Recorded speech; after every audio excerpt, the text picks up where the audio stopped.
So let's see the boys. In the previous episodes, revolution, journalism, some adventures in Oltenia, and I hate you for Easter, the joke. Socrates not knowing English, I told him I hate you means happy Easter. Termină mă, cretinule!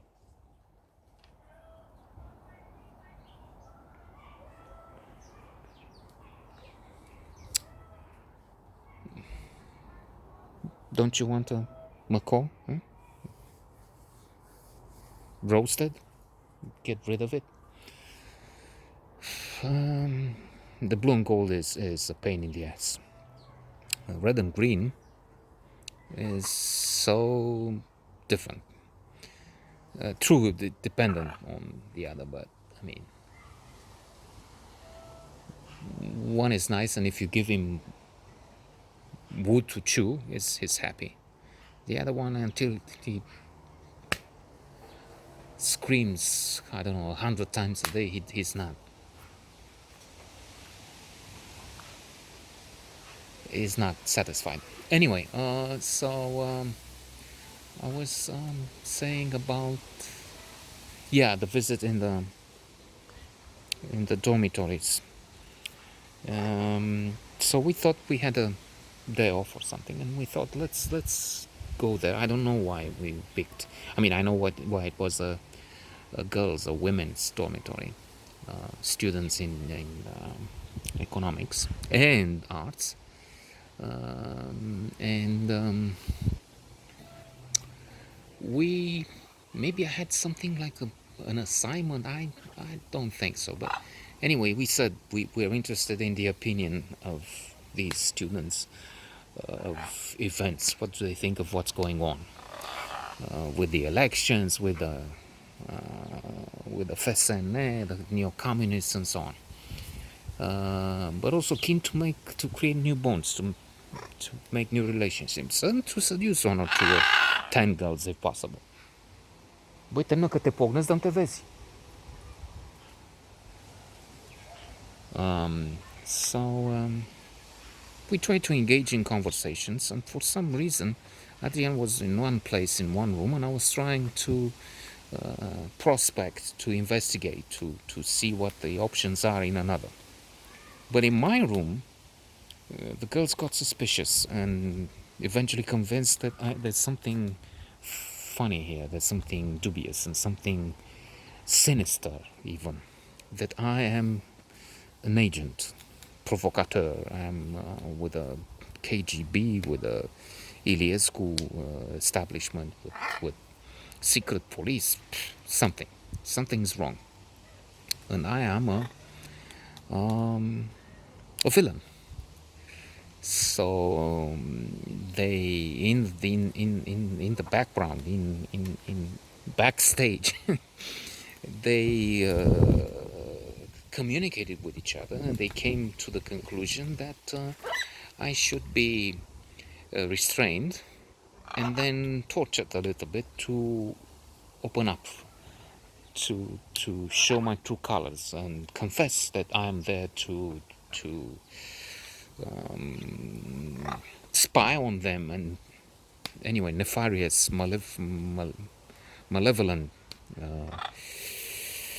dirty work. I know about this because Adrian would become the lover of one girl from the arts school, from the arts academy, who would tell him what was going to happen, what could have happened. I don't know if she didn't interfere or something. I think maybe her.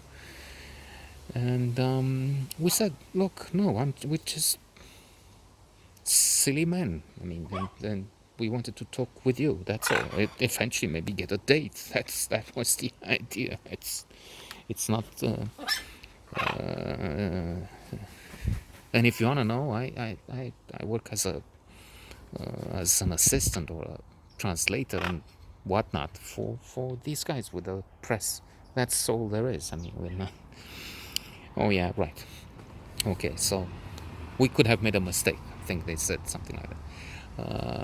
the idea was that they uh, they had also a girl who was a champion in karate or something, and she was the one to kick my ass and then bring with the others, or the iron they use for shirts and skirts and whatnot, and put it hot on my face or hand or wherever it would be needed to make me say the truth as they saw it. So that was a strange situation. It might also have been prompted by the fact that things started to get nasty. It was the 13th of June, and somehow we didn't, being there from morning, or we didn't know that Termina, something serious,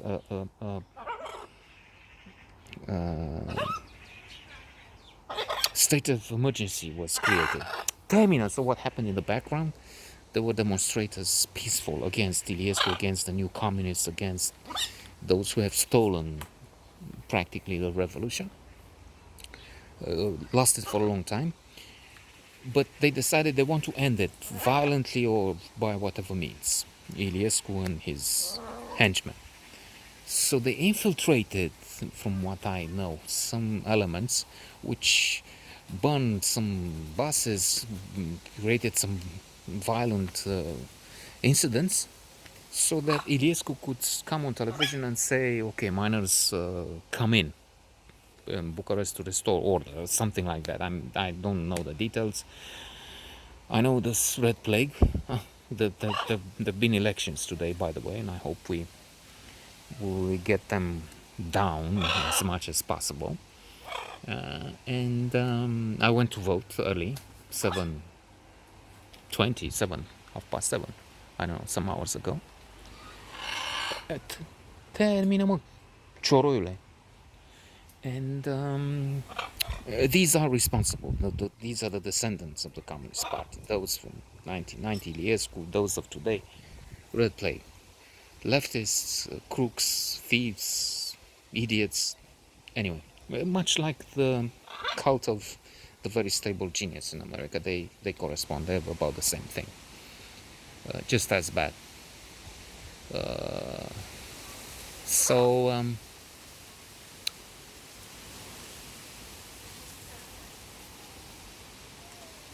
the miners would come down. We didn't know as this was happening, and we were with the girls there talking nonsense, talking movies, and creating a panic and opening the way for an attack on this face here. I could have been a one-eyed monster somehow, maybe. But we found out, and we took the car, which was on loan from the crook Stefan, the one who said, okay, give me some money, I'll bring you a car, and then he took a total car, and made some combinations there. Anyway, cheated me out of, I don't know, all the money. Maybe he just had it for free, or somebody paid him to take the wreck. Eventually was transformed in a fantastic car, but only eventually. And anyway, as I said, he took a lot of money for when the arrangement was very different. So anyway, I had his car as a guarantee that he's coming back. A small guarantee, because the car would not be, you could buy 10 cars like that, maybe with $1,700. So or was it 2,700? Maybe it was 2,700. I can't remember. It doesn't matter. So we took the car and we drove through Bucharest. We were stopped by the miners in the evening. By the time they arrived, we managed to escape, also with the help of the small number, as I said. And the next day we found that Adrian could have been killed, or maybe just injured severely, or there was a bullet in the engine of the car. And we found the next day and we drove through very tense, very Bucharest brought to the Stone Age. More tomorrow because this idiot here doesn't allow me, will not let me, and he will start screaming. Doesn't let me talk more.